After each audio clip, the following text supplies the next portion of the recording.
Lance, I am so excited to talk to you today. You started Resi Club and have incredible insights on the real estate market. But before we get started with what you are tracking in the real estate industry with Resi Club, go ahead and give us a little bit of background on yourself. Yeah, so longtime data and financial journalist. Worked at publications like Bloomberg, did their best business school rankings, was at Fortune magazine. I had a data newsletter that would go out to Fortune 1000 executives. And then I had spent some time at realtor.com for a couple years.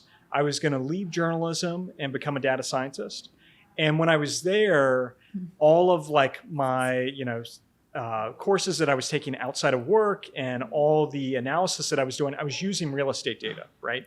So I got really intimate with, zip code, county, metro level, inventory data, pricing data, days on market. I was doing all these different analysis on it, started to understand a lot of different trends that don't even get talked about with real estate. And when I was like, you know what, I don't want to become a data scientist. It's too deep into my own head, like too much data. I kind of want to go back and like do a little more of the hybrid of the in-between where it's more data storytelling. Like, how can I take this data, really simplify it, and people look at the chart or whatever I'm presenting and they're like, I get it. I understand the story. And so I went to Fortune, was there 4 years. Like I said, I did a data newsletter for Fortune 1000 executives. Then COVID-19 hits, housing gets crazy. And just on the side, I started like tweeting about housing and writing a housing story here or there. And because people were really hungry for better information on housing that wasn't a lot of like this national news publication stories, right? And so my story started to really, resonate with readers, and I started to build an audience. And, I kind of grew up my Twitter following at News Lambert for housing. And at some point in 2023, I was like, you know what, I'm going to launch my own thing, news and research outlet. I want to play like on my own terms, do media how I want to do it. And that's why I started Resi Club. And I'm just building an audience of, investors for single family, realtors, loan officers, home builders, land developers, SFR, build to rent, just across the housing sector, trying to give people good insights. That's great. I have so many questions for you right now. I'm going to start. I know nationwide overall, there's it's only so valuable because I do want to get into specific cities and trends that you see for real estate investors to follow, especially if they want to invest in places that are not their backyard. But go ahead and just walk me through what has happened in the past 2 to 3 years, and what do you predict will happen in the next 2 to 3 years that are instrumental for real estate investors out there looking to either purchase single family homes, multifamily, or maybe something along the commercial space? Yeah. So if you zoom out and you go all the way back to 2020, something very interesting happened for housing. And with housing, the actual supply of housing is not what economists would call elastic. And elastic means it can change very quickly. Mm-hmm.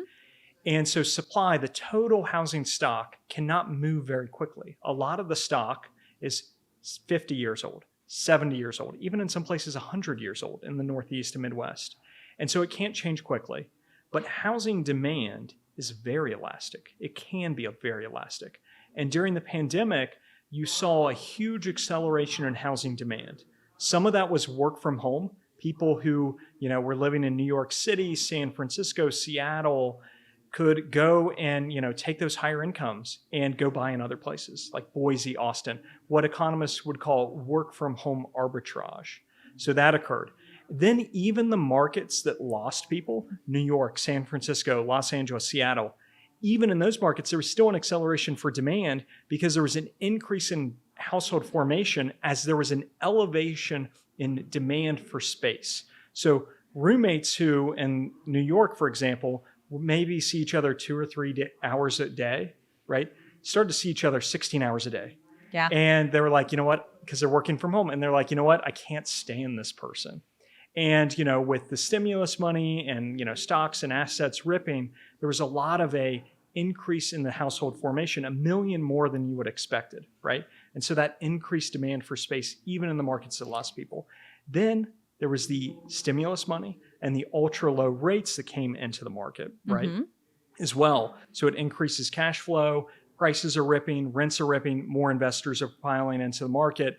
And the Fed estimates that during the pandemic housing boom, housing starts would have needed to increase 300% to absorb the increase in housing demand. So that would be going from 1.4 million housing starts to 2.8 million, which is a 100% increase. Yeah. Then going up over 4 million housing starts, which would be a 200% increase. Possible. And then going to like over 5.5 million to get to absorb it. It cannot happen. Supply is not elastic like that, right? There's the supply chains, the window, the lumber, the labor market, right?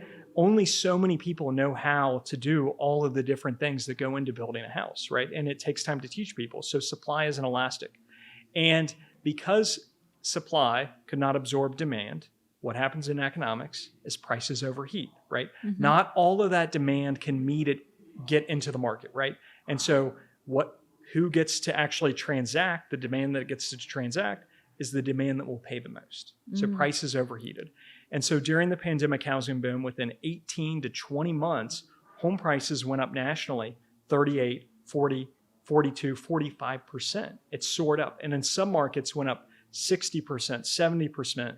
And in some Sunbelt zip codes and neighborhoods, it went up 80, 100%, right? And so immediately that was followed by a rate shock, right? Because we had this inflation, we had the housing inflation.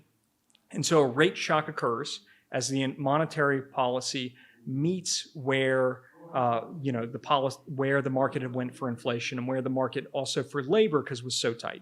So rates shoot up. We go from a 2.6% 100-year low for the 30-year fixed mortgage rate in January 2021 to in June or in 2022 is really when it really started to go up, and it goes from 3% to 4% to 5% to 6% to 7%, and the market absorbs this historic shock to rates. And there's also the other affordability hits from insurance and property taxes, which are all lagged from the prices because those take time to feed in. And when you take all of this, when taking into account home prices, when taking into account mortgage rates, and when taking into account incomes, we've deteriorated to a 40-year low for affordability. So a very big shock. We go from one of the most affordable periods ever for housing, the 2010s decade, and we were in a very affordable place in 2010, nationally speaking. I know people in California would argue with you, but nationally a more affordable market to very quickly a 40-year low for affordability. And so the big impact there, and this is true everywhere in the country, anywhere you go, is that existing home sales are very suppressed. And so while prices have been stable, actual existing home sale transactions have been very low. And the reason is you've taken a particular part of the market, what I would call churn part, where somebody has a house, they sell it, and they go buy something else. That particular transaction, right? Selling it to go buy something else because they want to do it for lifestyle or whatever. Yep. That's pulled way back because people are like, wow, I would go from X payment, X rate to X payment, X rate.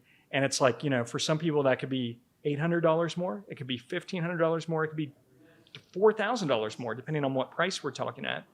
And you have it to where some people who would like to downsize, get a smaller home, would be paying a bigger payment. Right? And so it's just taken a piece of the market for transactions and pulled it way back. But the story for pricing is varied a lot more, and we can get into it by market and what's kind of happening there, because some markets have stayed, despite everything that's happened, they've stayed very tight for active inventory. And then you have other markets, and we could get into what's driven it, where the supply-demand equilibrium has moved into place, where prices have kind of softened or even maybe declined a little bit. Yeah. So the lock-in effect is real. What are you thinking for the next 2 to 3 years? I mean, you just spoke about, which I think is fascinating, that we're at a 40-year low for affordability after being at such a high and getting shocked by interest rates with still prices remaining very high.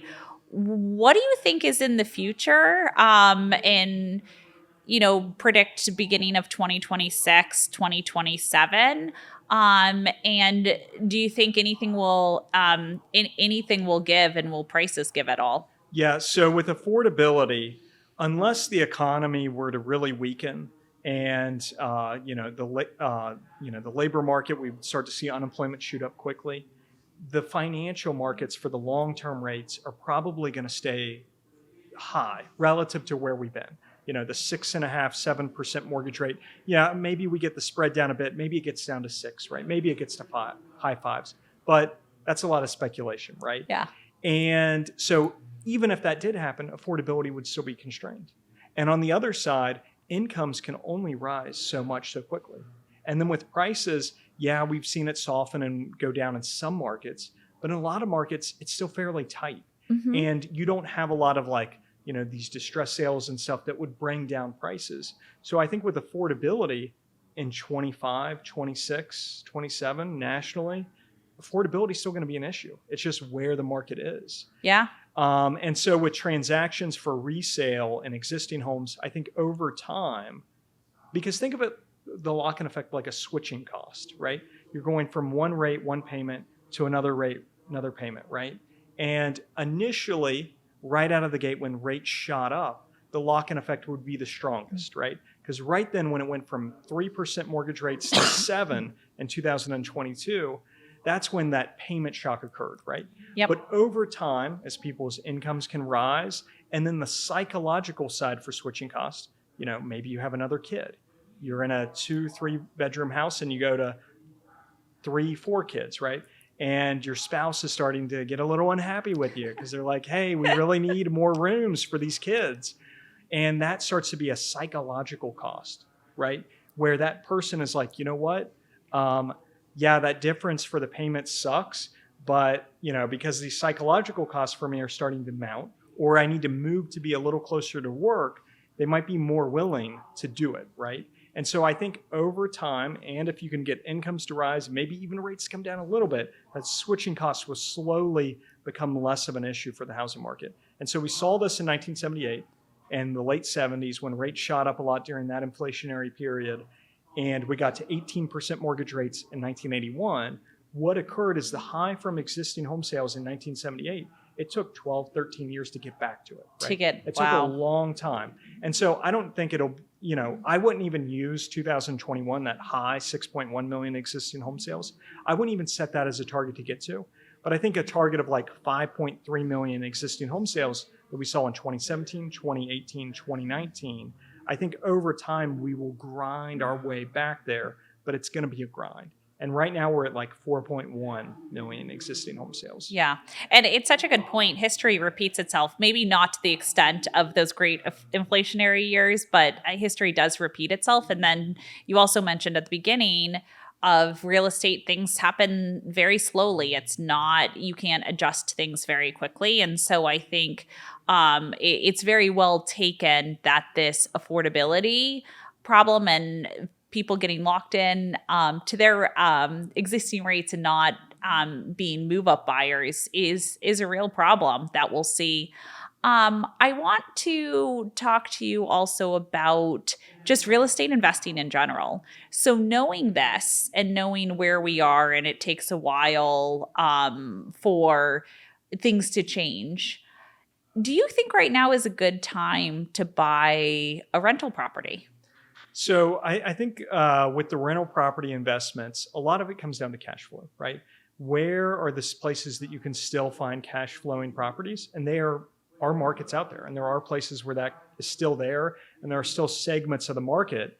And so those are the places, when I peel back the data, that I still see investors buying. Mm-hmm. It's a lot of these lower cost, small, mid-sized, Midwest, Northeast markets that have stayed fairly tight, still have appreciation, still have a good number or still, rental yields. You can kind of still find them.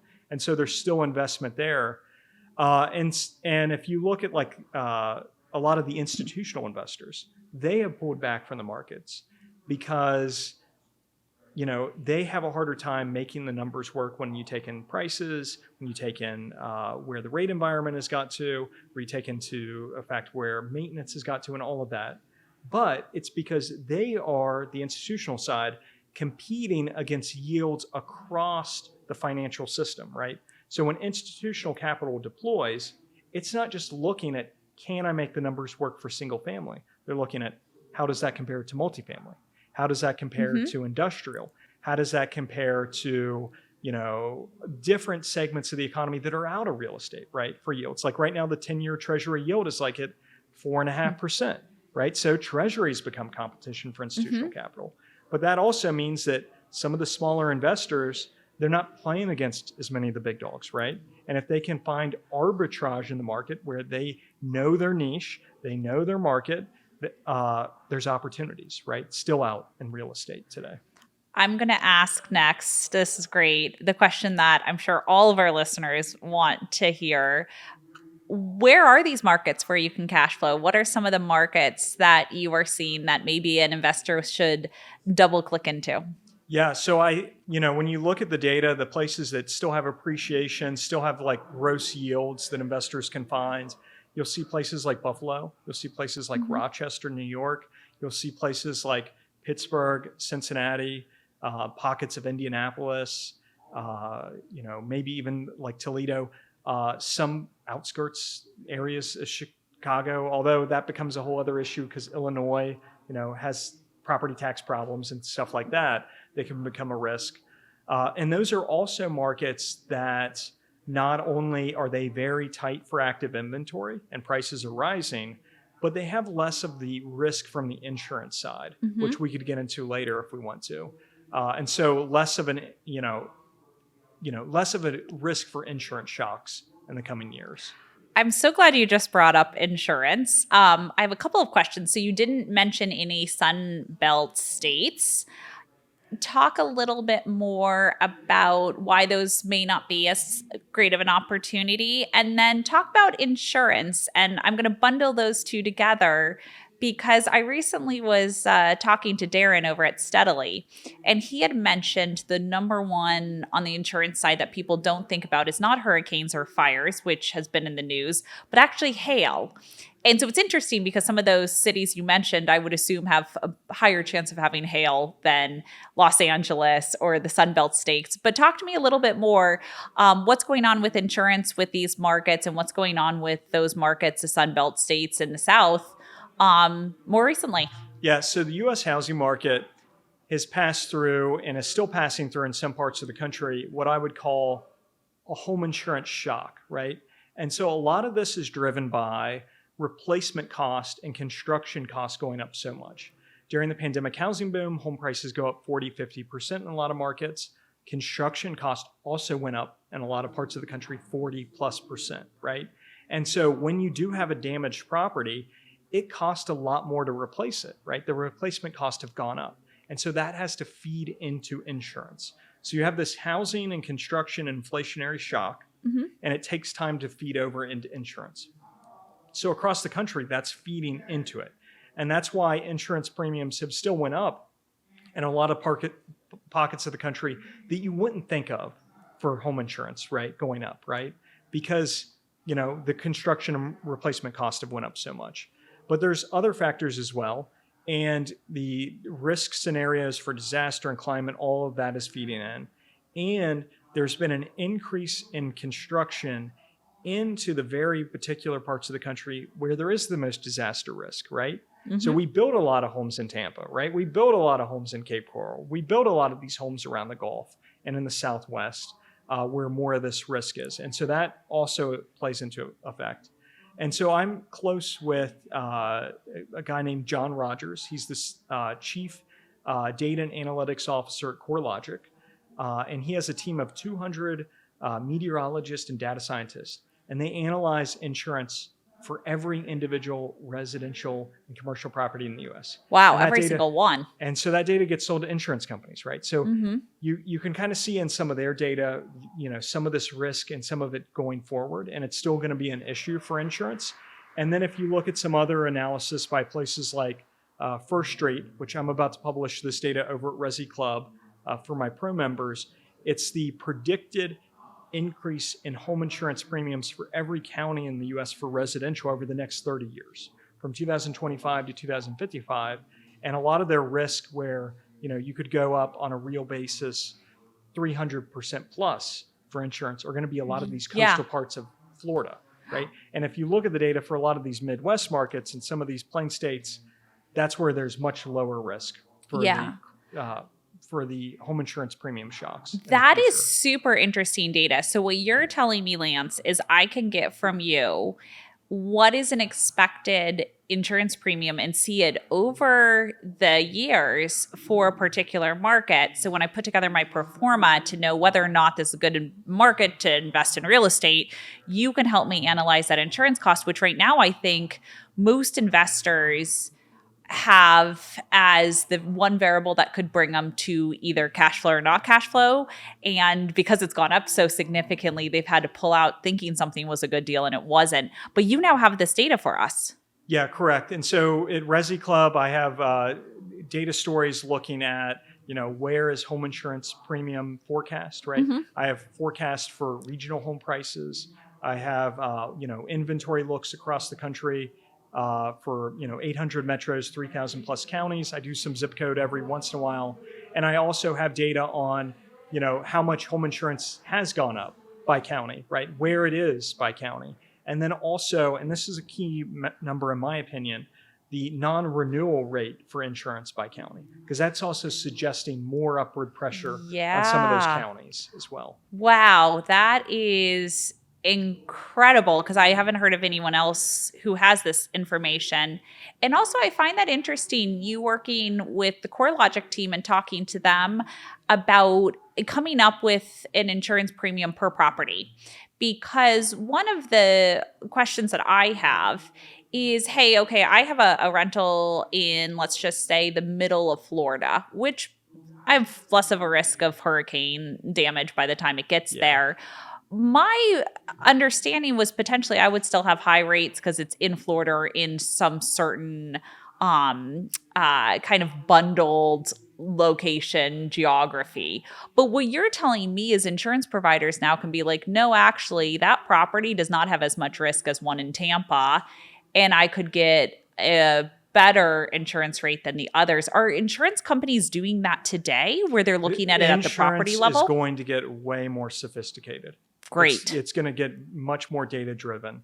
That's right. But now you're still not necessarily escaping that Florida effect. Okay. So if you look across Florida for home insurance premiums and for non-renewal rates, it's really shot up a lot across all of Florida. Now, that doesn't mean that home insurance is the same across Florida, because it's not. Yeah. But the shock of it has affected a lot of the state. But you will see more individualized stuff happening with insurance. What about LA? Have you looked at all into after the fires and home insurance policies in California? And then how does the government even play a role or a factor in this with insurance, as it's a huge problem for everyone? Yeah, so with LA and how this is going to play out with the fires, it's really hard to figure out, right? In terms of like the full effect, because there is the policy arm, right? Are they going to do things in in California, in Southern California, to help to accelerate, the building, right? Because California is one of the hardest places to build in the country. Yeah. Right. It's one of the places where it's the most cost for the builder, right? And so it'll be interesting to see if the political pressure there accelerates the building, right? And it speeds up that process, because there's going to be a lot of pressure to get this going fast. Now, the thing about Southern California is that it's been a fairly tight market, despite rates going up as much as they have. And a lot of that is due to the fact that the market just has a dearth of supply coming in. It's very inelastic for supply. There's not much building there, right? Yeah. And there's still a high demand to live in LA, right? Still higher incomes, right? There's still that high desirability, and there's not much elasticity on supply. And the other factor there is that you saw a lot of migration during the pandemic housing boom, right? As a lot of that work from home arbitrage. But since then, the migration out for California, while it's still high, a lot of Americans moving out of there, it's not what it was before, right? So there's more stability to the out migration of Americans there. And so the market is still fairly tight. And what you just did is you just took off a chunk of housing supply of actual homes in that market and just took them away. They're gone, right? And so now those people, they still have demand for space, right? They're going to need to live somewhere. And so it adds more supply, or it adds more demand, and it pulls back the supply. And it's going to create acute, in those specific regions, affordability pressures, right? In that competition for the market. And that's why you've already seen, things Pat talked about in terms of like stopping, like rent gouging or prices going up. But there's only so much you can do to contain it. But there's going to be some pressures there because it occurred into a very tight market. Now, in terms of insurance, it's a little harder to figure out how that or one specific thing will play out. But you do see more upward pressure for California home insurance rates. And the state itself has fought off some of those increases from insurers because it has to be approved. And so what you've seen is a good number of insurers leave the state of California, right? And so there's still going to be more upward pressure on home insurance in California. Yeah, that makes complete sense. I want to change topics here and talk about city versus suburbs. And the reason I'm so interested in it is, one, obviously remote work from home, people are going in fewer days in the office. And so willingness to work or live farther away from where they work is a factor. And then also just self-driving cars, I believe, will have a huge impact on where people decide to live, because now suddenly you can have an experience when you are on your way to work rather than sitting behind a wheel.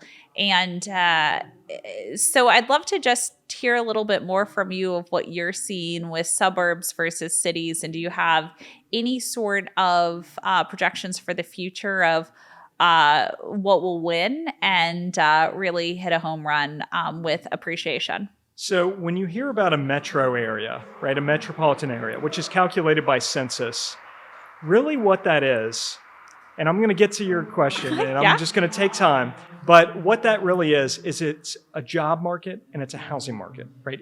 And so how they calculate a metro is based on commuting patterns, right? Going from home, the housing market, to job, the job market, right? And so during the pandemic housing boom, when a lot of people were remote, you saw that disconnect a bit, right? And so you had the work from home arbitrage effect where a lot of people in like New York City are going to Austin or Boise. But as that has kind of pulled back a bit, right, and the work and return to work has gained just a little bit of momentum, what has occurred is you've seen less of the market to market work from home arbitrations slow down and stop, right? Okay. But what has continued is deep exurbs, right? There's still a donut effect in a lot of these bigger metropolitan areas where the person is like, you know what? I can't work remotely every day of the week. I'm not going to take this job and go live in Boise, but I might be able to go somewhere that I would have never wanted to commute 5 days a week, but I'll manage it 1 or 2 days going into the office, right? Yep. And so it opens up their personal buying box to go deeper out and try to hunt down affordability. And so what that's done is it's created this donut effect in a lot of metropolitan areas where the metros have been pushed further out to the edges, right, to try to capture some of that affordability. And we've still seen in places like, Philadelphia, Boston, New York City, Washington, D.C., these deep exurbs stay fairly tight. And I think, as long as, we don't see a lot more employers pull back to fully 5 days a week, you'll probably still stay fairly tight in those markets. Yeah, it's such good insight. And also, I think when we just spoke about affordability and not seeing it for a while, this is a solution to get a little bit of affordability for at least primary residences, should we say. Lance, and so let me interrupt you there. Go for it. So that is a very big point in this housing market where it's about relative affordability, right? So people are trying to hunt, because affordability is such an issue that everywhere you look, people are trying to hunt affordability down. So that's created trends like accelerating the number of smaller homes, right? Because people are just trying to get a little more affordability. Builders are trying to get a little bit more, right? And so it's the deep exurbs, right? Where, people pushing out further. All of that like that relative affordability. And that's also why a lot of these Midwest and smaller Northeast and mid-sized markets have stayed fairly tight, even though affordability is stretched there compared to where it was. For some other people, it's maybe not as bad, right? That relative affordability. Yeah, no, and I love that you just clarified that there. Lance, this was incredible. I learned so much. Anything else that you want to share that you don't think we covered today on the housing market? Oh boy, there's always so much with housing. It's one of those things that affects everybody, right? And there's so many people who work in the industry, invest in it. So if people want to kind of follow along and they like some of my data-backed trends, they could sign up for my free newsletter at resiclubanalytics.com. I also tweet out all the time on Twitter, it's called X now, @NewsLambert, and they can find me at LinkedIn too. Great. Thank you so much, Lance. Thank you for having me.